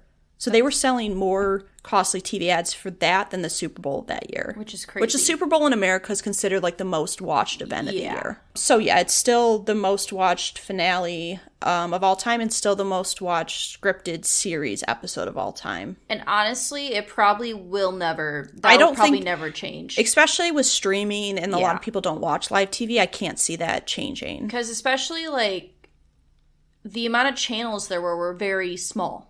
You know, and especially in the 80s, you only had so many channels, whereas now there's streaming, there's cable, there's web series. Probably the most comparable thing from recent memory is Game of Thrones, I would say, in terms of just watching. But, like, even then, it's not 121 million people watching that finale, you know, in terms and watching of, it live. Watching it live. And, like, screens, it's also hard to do screens. People watch, like, watch parties are a big thing now. So you could have, like, 30 people all watching on one device, you know? Like, I feel like you can't do metrics the same way you used to be able to. Yeah, I don't see it ever being passed. I don't either. And there was, like, this rumor / like, story that got started that this finale caused a plumbing nightmare in New York because so many people were waiting till the end of the show to go to the bathroom, and it was 2.5 hours long that everyone went at the same time and, like, broke the plumbing system, and that got told, like, on a radio show, and people thought that was true, but ended up being, like, a lie. Yeah, that's funny, though. But still. That's hilarious. Because obviously they didn't have, you can't pause it. You couldn't pause it like you can now. And anyways, summary. When you sit down for the final episode of MASH, make sure you have plenty of snacks. This movie-length TV episode has all the drama and trauma that you would come to expect from this type of show. If you're anything like me, you'll spend the entire 2.5 hours waiting for a helicopter crash that never happens and was perhaps a figment of my imagination. No, Hannah! No, Hannah. Yes. I was waiting for the helicopter crash. Okay, I did some research on this, Hannah. Because I was like, no fucking way I've imagined a helicopter crash. So, Hannah, here's what happened. Because we've seen that episode. Yes. In my mind, that was the finale. There's an episode where a character gets on a helicopter and you get a radio report that their helicopter crashed. I think they were shot down and it crashed. What I learned, Hannah, is that is actually the finale of season 3. Okay. When they wrote off one of the main characters and he dies in a helicopter crash. See, I was thinking it was the main doctor. Yeah. I thought because at the end they get in a helicopter. A main doctor. The guy they wrote, I think the guy either wanted to leave the show or I'm not sure what happened. But so basically what happened, the story is, Hannah, is that the actors didn't know that the character was going to die. Like they were not told that. That's why that's why it's such a shocking thing, is because like none of the actors were told that that character was going to be dead. So you didn't imagine it. That did happen. Okay. Because I was like waiting. And then at the end when they get in the helicopter, I was like, he's dead. Yeah, I was stunned, Hannah, when I watched this and there was no helicopter crash. Because I had the same thing. I was like, I know there's a helicopter crash. I know one of the main characters dies. And it turns out it happened 7 seasons before this. Because we watched it. I remember watching it with Dad. And I was convinced that was the finale. In my head, that was the finale. That's why I didn't think it was 2.5 hours long. Because I thought we had... Yeah. That's wild that we both thought the same thing. Because I was so confused. I was like, where the fuck's the helicopter crash? Right show, different season. Wrong finale. Wrong finale. Good to know I wasn't just completely missing. No, that's wild. Because I had thought the exact same thing. I was so confused. Yeah. I think that it was... interesting how like a 2.5 hour like movie, I didn't get like bored. Yeah. I felt like I was invested. I also felt like I liked that all the side stories worked well together. Yeah. I felt like they were like intermixed well. It was very like, there was some very like heavy stuff. Heavy stuff. Not necessarily expecting it. I think But yeah. one of the reasons why MASH is so well regarded is because they tried to be very realistic in how they depicted a wartime medical unit. Because this isn't based on necessarily on soldiers and the actual war themselves. It's like, what is the aftermath? What's going on with these people trying to save lives and working on, you know, soldiers and injured personnel?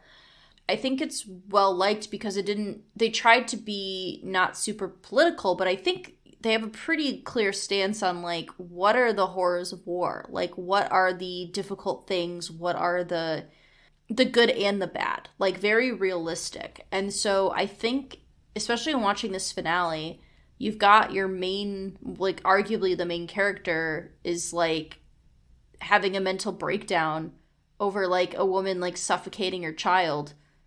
Essentially, right? Like, I think that's what he witnessed. He witnesses a woman suffocate her child so they won't get captured. Yeah. Which is horrific. And, I mean, a very understandable reason to someone to break down witnessing that. And so I think that being, like, the main plot, one of the main plots, is very heavy, but I'm sure very realistic for real people's experiences. Yeah, I think it's interesting that this finale aired in 1983, and, like, I don't feel like PTSD and, like, a lot of that stuff was, like, widely talked about. Yeah. And it's interesting that they were able to do, like, a whole show about this and a whole episode and, like, almost ahead of its time in that way. This also aired, or some portion of it aired during the Vietnam War, which is very heavily, like, arguably a very anti-war period in America, where a lot of people's sentiments were that they were not happy. And they didn't approve of it. And, like, I also thought, like, especially the part with, like, there's, like, the musicians. Yeah. Who, like, come in and then later, like, they're dead. They find their bodies, yeah. Which is, like, really, but again, realistic. And unfortunately, I'm sure what it was like. I have to imagine a lot of the reason it's as popular as it was in the finales as it was is because of, like, that realism. I've heard a lot about this finale just because it's so well known. It's so well known, yeah. And a lot of people, if you've never seen MASH, you've heard of it just because it's like this well-known thing that MASH is like this hugely watched show, especially that finale. So yeah, I think it was heavy. It was also funny. There's portions it was that funny. were funny portions that were like very felt very sentimental, and like, you know. And I think for someone, both of us who haven't followed the show, who have seen episodes, I could follow along. Yeah. There were certain character things where I'm like, I don't really know what this is, but you feel like you could follow along well enough. And you could get a good grasp on who the characters were. It helps that they have 2.5 hours to do that. But I thought overall it was well done. I was like, it's definitely heavy. Did I want to sit and watch a 2.5 hour movie as a finale? Maybe not. I think we didn't realize that the finale was a movie, considering every other finale is less than an hour. I remember what happened is I clicked on Hulu. Yeah. And I was like, did I click on the wrong thing? Did I actually click on the movie? Yeah. And I realized I didn't, and I texted you and said, heads up, MASH is 2.5 hours. And I was like, fuck. Yeah. I was like, oh, yikes. But yes. I mean, I think, because the thing is, like, it's basically like they said it's like the equivalent of like 5 episodes. I think it's very ambitious for 1980s. To just air it all together. To just be like, fuck it, we're making a movie. Like, it obviously worked. Yeah, I mean, clearly. I think it works because it doesn't function like 5 independent episodes. It's like, all together. It's cohesive. So I think it's better. I think that was the right decision as opposed to like having 5 episodes leading to a finale. Especially with, I can't remember his name, but the doctor with the PTSD storyline. Hawkeye. I think that really worked, having it one cohesive, because you're seeing like this course of like, he thinks it's a chicken at first. Right. He keeps thinking she killed a chicken, and then, which that moment when it revealed it was a child was like, it was chilling. That was like the most shocking. Yeah, it was like a moment of the show. I think in terms of like worth it, I would say probably. Yeah, I think so. The fact that 120 says a lot. However many million people watched it says a lot. And especially because since it's still considered one of the best finales of all time. And shows of all time. Yeah, and shows in general. Yeah. I think my favorite character was probably Hawkeye. I thought Hawkeye too. He had a good arc. Yeah. I didn't really write any favorite moments, lines, besides the shocking. Yeah. Oh, also the shock that there was no plane crash. Yeah, I know, right? I was shocked. For me, me, it was shocking that he got on the helicopter and there was just rocks that said goodbye, and there was no death. And it was like, because I was hyping myself up, I kept being like, oh, something's happening, and then nothing happened. And then nothing. And then it ended, and I was like, wait, what? I know, I was stunned. Truly stunned, yes. Yeah. But yeah, I think overall it was pretty well done. I think that's hilarious that we both were anticipating this helicopter crash of a major character that never happened because it already happened in the show. I know. That's wild. Glad I'm not the only one. Yeah, like I remember watching that. I even remember saying, when we picked MASH, I was like, and you know what happens? And we both looked at each other. And we both were like, yeah, I know what And then we didn't say anything, and then I was like, oh my God, wild. Yeah. Should we go elsewhere? Should we go elsewhere? To St. Elsewhere, Hannah? Our final show. Our mom has talked about the show before. I was aware that it was a medical drama. I knew Denzel Washington was in the show. However, he was not in the finale, which I was like, this is a slander. I feel lied to. I knew it was old. I knew Denzel Washington, that was like where he got his start, was in this show, basically. But honestly, I didn't know any characters. I think I've ever seen an episode. I'm the same. I knew very little about it. I've always seen it on TV show lists, best shows and best finales. I knew it was a medical show, and that was pretty much all I knew. Yeah. So very little. All right. So, St. Elsewhere is an American medical drama that aired on NBC between 1982 to 1988. It had 6 seasons and ran for 132 episodes. Basically, the general premise of the show is that you are following teaching doctors at a rundown Boston hospital, and they're basically like teaching interns and your basic medical procedural drama show. However, this show is said to have influenced a lot of the more modern medical shows such as ER, Chicago Hope, I think like Grey's Anatomy, like was a huge influence on how that show was done. It is well known for its large ensemble cast. Like an insanely large ensemble cast that I gathered from the finale, and a gritty, realistic drama. They covered a lot of like, perhaps, I guess the right word is like controversial or taboo topics for the 80s. I mean, even the finale, they mention HIV/AIDS is like... Yeah, they had AIDS references. They had references already. The show had a surprisingly small but loyal audience, as it never ranked higher than 47th place in terms of like show ratings. It never got any higher than 47th. It was very strong, though, with the 18 to 49 age demographic and gained critical acclaim. It had 13 Emmy Awards. TV Guide ranked it at 20 out of the 50 greatest TV shows of all time. It's known as like a best drama as well of the 1980s. I think that's all I had. Sorry, my notes kind of blended together a little bit. So I think I couldn't really find a ton of the like ratings for like the finale itself.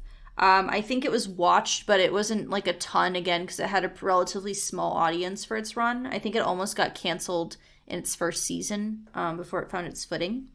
One thing I'll just say in general is that I noticed I recognized so many actors just in the finale alone that I was like, oh, I recognize that person. I don't know what their name is, but I recognize them. So I think a lot of these actors and actresses in the show are like well-known actors and actresses, like would continue to go on to do more.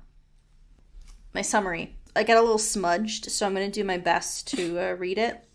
Starting with a plane crashing into a hospital, reminiscent of Kyle Chandler exploding in Grey's Anatomy, we follow an incredibly large ensemble cast at St. Elgius. The 80s, full of AIDS, mooning, casual racism, Cleveland slander, and old man death plague the hospital. In one of the wildest ends to a TV show of all time, we end with a small boy watching the snow of a snow globe. A snow globe, Hannah. Yeah. The hospital, symbolically or not, is inside a snow globe being watched by a small autistic boy. Yeah. Now, it's weird, Hannah, because I have actually heard this before, but I didn't know it was for the show. I've heard, like, you know, mentioned in reading things about, like, TV finales, like, about a show ending with it being in a snow globe. And I was like, what the fuck does that mean? And I never, like, made the connection that this was that show until it was happening. And I'm like, oh my god, this is the snow globe! Yeah. The finale was unhinged, wild, but weirdly, like... good. I was, like, invested? Yeah. Easy to follow. Kind of. Yeah, there's a lot of characters, but I could follow. A humongous cast, but this is what I was talking about when I said I could understand the emotional beats of this finale. I really felt them. Exactly. And I felt the characters' connections, even though I didn't understand, like, how that came to be. Well, one, Howie Mandel is in this. Yeah, I know. I said Howie Mandel. With jeans. He's just I think, you know, doctor with jeans on, hanging out. Was Denzel Washington not in the finale? Because I wrote Denzel Washington ? I didn't see him. Oh, okay. Maybe he, like, made a brief appearance and I missed it, but I didn't see him. Or maybe I just saw him in, like, the He was in the opening intro, which I was wondering if maybe that was, like, every character who's ever been on the show was in the intro. They just put everyone because it was That was a note I made because I was like, this seems like way more characters than we're seeing. Yes. So I wondered that, but... The chaos in this episode, Hannah. So you start with a plane crash. Like, a small plane crashes into the hospital. Mm-hmm. There's a man... without any context, who walks in and he's like, the last time you were in this office, you mooned me. Yeah. Which I was like... yeah. Interesting. There is an AIDS plot where a man says, quote, I've been praying and I know God's healed me, in response to him maybe having AIDS. I wrote, man believes God healed him from AIDS. A doctor, Hannah. Keep in mind this is a doctor saying this. A man who's brought in for chest pains talks about how he survived the Kool-Aid in Jamestown. Yeah. And then there's also just the subtle racism as well that I noticed. And I was like, huh. Again, it's the 80s, so I see. Also, Hannah, the Cleveland slander. I wrote that line down. Trading a metropolis like Boston for an economically depressed, architecturally devoid, culturally deprived... burg like Cleveland is ludicrous. I loved it. But she also said the Midwest is beautiful, and I was like, you know what? We love someone who can praise the Midwest and slander Cleveland. They moved to Cleveland, so it's fine. Yes. You know, but I was like, that is some Cleveland slander. Yeah. And that line was like intense hatred for Cleveland. Yeah. I was like, whoa, that's wild. I can imagine if you had watched this show all the way through, it would have been really intense. Yeah. One of the doctors dies. And I was like, wow. When they kept picking up the phone and they're like, no one's there, what's going on? Yeah.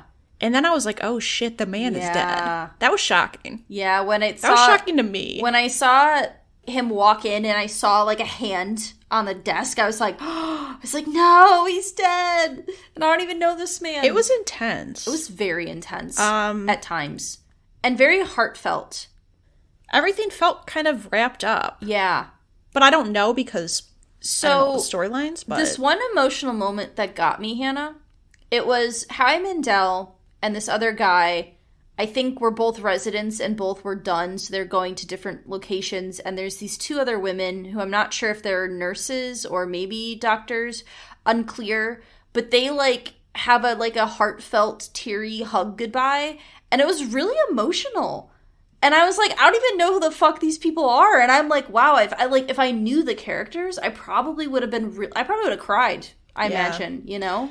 It's like The 100 we talked about. There was like no emotional. I don't know anything about the show. I don't know anything about these characters, but I was like, I'm feeling emotional multiple times. Multiple, especially when they're doing the man who mooned this other guy comes back, I assume, to lead the hospital, and they're like giving this heartfelt speech to like the entire cast. Basically, I thought that was really moving. There were a lot of scenes that I thought were like very well done. I was definitely like invested. Yeah, I thought. I'm like, if I was a fan of this show, I think I would have been okay and happy with the ending. I think so, too. I really can't do another medical show. I just refuse. So, I wouldn't watch the show, but I thought the finale was good. So, I've seen about 3 seasons of ER. I think I've talked about this on the podcast where YouTube kept recommending me ER clips, and then I finally started watching them, and I watched about 200 ER clips, and then I was like, well, I guess I should just watch the show then.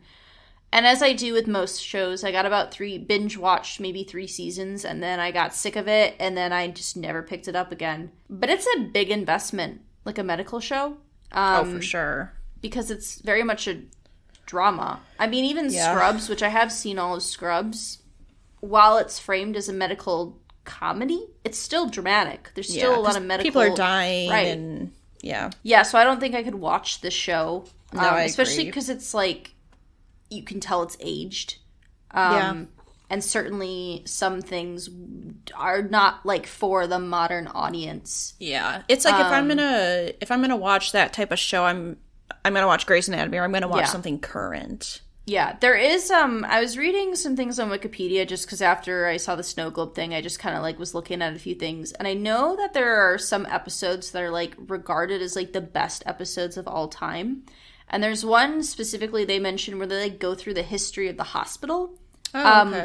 And apparently that's regarded as like one of the best episodes of television ever. So I might be curious to like look at specific episodes just to kind of see, you know? But yeah, like I feel like if you watch the show, and especially because like this was kind of the medical drama. Like this is what influenced the ERs, the Grey's Anatomies, like all of these procedural medical shows. Like this was kind of the crux of like the start of that. So I think it deserves a lot of recognition for being like a pioneer of that genre. Yeah. And it's like I like that the general premise is that it takes place in like a really rundown hospital. Like they call it. I was reading something in my background, like they call it Saint Elsewhere because you'd rather be elsewhere than there. Than there. Yeah. Yeah. I think it was interesting though. I think I did have a favorite character, Dr. Fiscus, which I think was. Is that Howie Mandel? I think he was one of the residents. Oh, it is Howie Mandel. Okay. Yeah. That was my favorite character. Okay. I would say the Howie Mandel character is probably also my favorite He seemed like a good guy, and he had like an interesting story, I thought. Yeah. So. I thought so too. Yeah, and I thought the scene with the guy being dead was pretty shocking. Yeah. That was probably the biggest, well, maybe the plane. Well, yeah. Just starting the finale. And that not even being like a really relevant plot point. That was just like the beginning. That was just the beginning of the episode. That was pretty wild for me.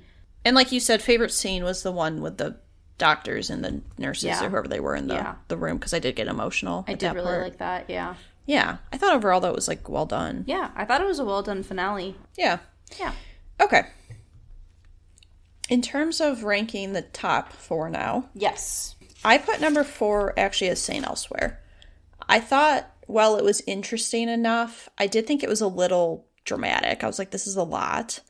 I also felt like, I felt emotional connection to the characters, but I also felt like the story was just a bit confusing, especially the end with the snow globe. I was like, what does this mean? There was a lot with the plane crash. There was like a man being chased down the hallway at one point. There was just a lot going on, and so I felt like maybe a little cluttered at times. Yeah, I also put Saint Elsewhere as number 4. The emotional moments that did really hit. I really felt them. I think like what you're saying is that especially because we have such a big ensemble cast, I think it's hard to give a proper send-off to everyone. I imagine that probably there were other kind of final scenes for certain characters maybe in the past couple episodes leading up to this one. So I think while it was well done, it was pretty chaotic. And there is this thing with a snow globe, like alternate life situation, because like the doctor became a construction worker, and like the other doctor was his dad. It was very odd. And I don't know if there's symbolism, leading up, or if there's like signs pointing to it earlier on. Like I don't know. I'm not entirely sure. So, but I don't think that like. The subversion necessarily makes it worse. I think it just is like interesting. It's just kind of something interesting. Yeah. So but I thought it was of the best finales. I thought it was the, I guess, worst of the best. I still thought it was like really solid. Still good, though. yeah. But of the 4, it was my least favorite. Yeah. Number 3, I went with MASH, mostly because I think it being 2.5 hours, and I think it's one of those things where I did think it was really well done, but it was also like very heavy, and like it was hard to watch a 2.5 hour finale of just all that, like a lot of that heavy stuff. And I felt like it was pretty good wrapping up storylines. Again, another big cast. I think it's hard to give every character a proper send-off, but there were definitely like emotional moments and stuff like that. I just think maybe the time, having such a long finale, kind of put it down a little bit for me. Yeah, so honestly, the top 3 really could go in any order. Yeah. I had a really hard time picking. I put Friday Night Lights as number 3. I think this is a really well done finale. I think the character elements hit really hard. I think the focus being, more on like Coach Taylor and Tammy and their relationship and family, I think was smart, because that's like that's what makes that show work. I liked a lot of the things they did with the characters I did know. I liked things that they did with characters that I'd never seen before. I think it's a solid finale. I don't really necessarily have any issues with it. I think I just liked it slightly less than the other 2. Yeah. I kind of agree with you. The top 3, I think, were pretty interchangeable. Number 2, I went with Friday Night Lights. I think that, I agree. I think it did a good job of wrapping up a lot of storylines, giving characters like this realistic ending. A lot of the characters I enjoyed watching, I felt like got their time and got their proper ending. I love Kyle Chandler and I love Connie Britton. I think the 2 of them on TV together, they're just like such good chemistry and so real and so just like authentic, and it's such a nice portrayal to see. It's so refreshing to see that. But yeah, I just think it was well done, and I felt things because obviously I have emotional investment, but I thought it was really well done. Yeah, so number 2, I have Broad City. I was surprised at how much I liked this finale. I was able to understand the characters, their personalities, their relationship and relationships without having any background knowledge. I thought that it was established, like I could establish those things in a finale, like a 20 to 30 minute finale, which I think is really impressive and really means it's really well done. To the point where I'm considering, like, I want to watch the show because I really liked the finale that much. I put number 1 as Broad City. I was shocked I put it as number 1, but I think the fact that I knew Friday Night Lights' finale was supposed to be really good. I knew MASH's finale was supposed to be really good. I wasn't expecting Broad City to be as good as it was. And I think that it just felt really relatable. It felt really funny yet emotional. I laughed a ton. That's the most I've laughed on a TV episode in a long time, honestly. And I just thought the characters were really nice. I liked how it just focused on those 2 main characters. And I think by doing that, you get such a satisfactory ending for both of them, as opposed to focusing on a lot of like side characters, which they had like that end. They had like that party scene. Kind of wraps up those storylines. But I think a show like that, where it's, that show's focused mostly on those 2 girls, is nice to see that they get like a whole wrapped up. And I liked what you said about like how they had multiple goodbyes, because that is so realistic, and it just felt it felt funny, it felt simple, but it just felt like that was the one thing I watched and I was like, I want to watch the show immediately. That was the only time it happened. It felt very genuine. Yeah, genuine. Yeah. Yep. So I put it as number 1. So number 1, I have MASH. I think for this show being in the 80s, on like serialized television that was like everything was the same, I think it's incredibly bold for them to be like, you know what, finale 2.5 hours long, right? And to like fully commit to that should be praised, because again, this was 40 years ago. I think the things that worked really worked. I think the emotional beats are really intense and like emotional. Like I genuinely felt like chilled at times, and I felt like very heartfelt, and I thought the character interactions were really well done. So I could like understand why, one, this was the most watched finale of all time, but also why this is regarded as like one of the best finales in general. I agree. Yeah, I agree. I think any day those 3 shows could change. Yeah, honestly, those 3 were hard to rank. St. Elsewhere I think was good, but it definitely was a step down. Yeah. We can just run through really quick. So my bottom 4, I had number 4 Dexter, number 3 The 100, number 2 How I Met Your Mother, number 1 Bones. And then for my worst, I had number 4 The 100, Dexter, Bones, and number 1 I had How I Met Your Mother. And then for best, I had number 4, St. Elsewhere. Number 3 was MASH. Number 2, Friday Night Lights. Number 1, Broad City. And then for best, I had number 4, St. Elsewhere, Friday Night Lights, Broad City, and number 1, MASH. Yeah, so that was definitely interesting to do. Yeah, I'm glad we actually finally got it recorded because we've been trying to record this for months. I think I do enjoy doing the pilots more. I agree. Because it's easier to kind of follow everything, but I think it was interesting to, especially to look at what are considered like best and worst finales. Yeah. And like just watching those. I think it was definitely interesting to do. I think it would be interesting if we each picked a show, like maybe I've seen and you haven't seen, and then a show you've seen and I haven't seen, and then we watch, like, I don't know if we watch the pilot and the finale. Right. And then talk about those. Like, maybe so you have the context of how the show starts and how the show ends. And I'm not just stealing this from I was gonna Dylan say, is in Trouble, because they do first and last. I've seen that being done by multiple people. But I think that maybe there's a way to maybe make that a little more streamlined. Because I feel like, well, especially like with the 100. Right. Like, to have some knowledge would be nice. To have some foundation for shows like that would probably be helpful. Pilots are easier to do, again, because they're catered towards trying to introduce because you're supposed to not know anything. You're supposed to not know anything, And you learn, yeah. But, you know, I was expecting chaos, and I feel like we got that. How would you feel about, at some point, watching all these pilots? I think that's a possibility, right? Doing it in reverse order, like watching the finale and then watching the pilot instead. Like watching all 8 of these pilots and seeing how, if the ranking changes. Yeah, to have that added context. At some point, potentially. That's a possibility. It could be. Yeah. I'm glad we did it. I'm glad we finally got it out. It's been a long time coming, literally. Yeah, months. Sneak peek for our next episode. Also an episode that has been a long time coming. And also the start of a new long series movies. We'll talk about it when the episode comes out. I'm probably gonna, because we actually recorded it in October, I think. But we're gonna format it a little differently than we normally would, and we'll talk about that then. Yeah.